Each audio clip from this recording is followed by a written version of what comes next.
So, Crysis 3, it's a very good game. I like it. I like it a lot, and it runs very well on PC. But I'm not talking about that. Instead, I'm going to talk about how to make yourself a better player in Crysis 3. So, the first thing I'm going to talk about is about setting up your class. Now, what's very important here is to properly match up your suit modules with your weapon of choice. Now, the first weapon you want to aim for is the FY71IM. You unlock it pretty early on in the game. I believe it's at level 9 that you unlock it, and it's probably one of the best assault rifles in the game. The attachments I recommend using with this weapon, is the red dot sight, the match barrel, and the foregrip. The recoil can be kind of tricky to control on this weapon, especially if you're trying to take out targets at range. And also, enemies don't really drop that quickly, so persistent aim is key in this game. So to take off that jumpy recoil, the match barrel and the foregrip combo will help out a lot. I also want to mention that it can feel kind of awkward aiming down the sights in this game because your sensitivity doesn't slightly decrease when you're aiming down sights. So your moving / looking around sensitivity is the same as your aiming down sight sensitivity. So turning down your mouse sensitivity is crucial because it will help you a lot at keeping your aim persistent. Now let's move on to suit modules. Now with the FY71, I think rapid fire works terrifically well on this weapon because it doesn't really have a fast rate of fire like, let's say, the Scarab 2. Now for the second module, I'll go with Maneuverability. I see myself using this with almost every class I play with. It pretty much makes your character just move even faster than he already does, and it's really useful if you have to get out of tricky situations or climb obstacles really quickly. Now the third and last module will be Auto Armor, or as many like to call it, Auto Noob, or Noob Armor, or whatever you want to call it. And a lot of people seem to be against it, but in my opinion, again, it works really well in the game, and most importantly, it prevents enemy snipers from one-shotting you. It's probably one of the most useful modules in the game.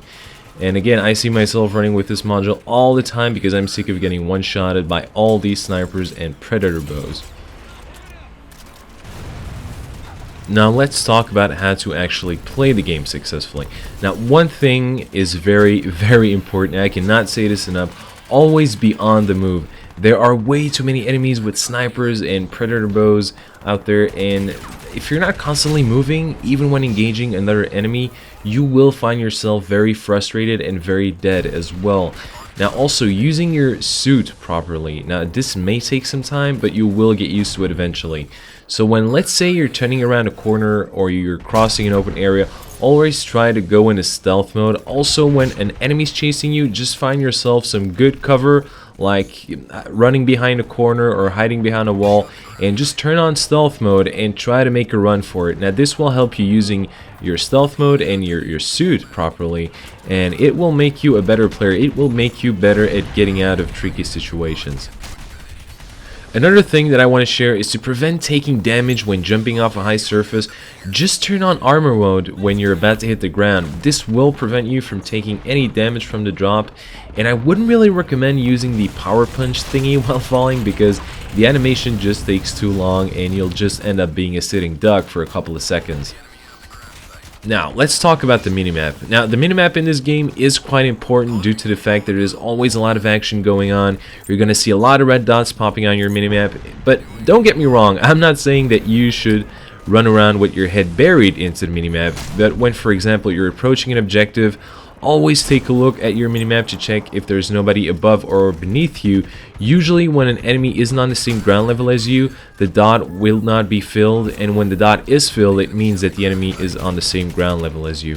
Now, kill streaks are also implemented in this game, but in a very interesting way. Now, in order to obtain kill streaks, you need to collect your victim's dog tags. You can do that just by running over to your enemy and picking up the dog tag, just by pretty much just running over it. And you can recognize the dog tags very easily as well. They're very shiny and they instantly drop when you take out your enemy. And you can also equip a suit module called Retriever that allows you to get the dog tags instantly when you kill your enemy without having to actually run over there and retrieve it yourself. So pretty much you just kill an enemy and you instantly get the dog tag. Now if you're playing Crash Site or any other objective based game type, When you're the first to arrive at the objective, it's very important not to just turn on stealth mode and just sit there like a less visible sitting duck, because the enemy will expect someone camping the crash site in stealth mode, and they will just start throwing grenades all over the place. Now what you should do instead is clear the area first and defend the objective from a distance while you're waiting on your teammates to come and help you out. I found this to be the best way to capture a crash site or any other objective. It'll get you a better score, and it will make you a better team player.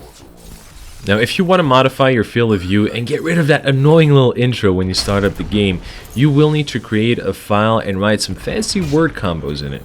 So, the first thing to do is to create a WordPad file that you will name autoexec. I'll have the exact name popping on the screen right now. Now, the only thing left to do is to copy everything that I've listed down in the description and put it in the autoexec file. Now put the autoexec file into your game directory, and boom, that's it. So yeah, I'll be covering a lot more Crysis 3 again in the future, maybe do some weapon reviews as well. Now Crysis 3 is a fantastic game with a very strong multiplayer, and I really enjoy playing it, and I wish more people were playing this game. It's a lot of fun, and it can really compete with a lot of the modern shooters out there. So yeah, that's it for me, guys. I hope this somehow helped you out. I'd appreciate it if you rated the video. Consider subscribing, of course, if you liked the video, and don't forget, bidets are not made to poop in. I found out the hard and humiliating way.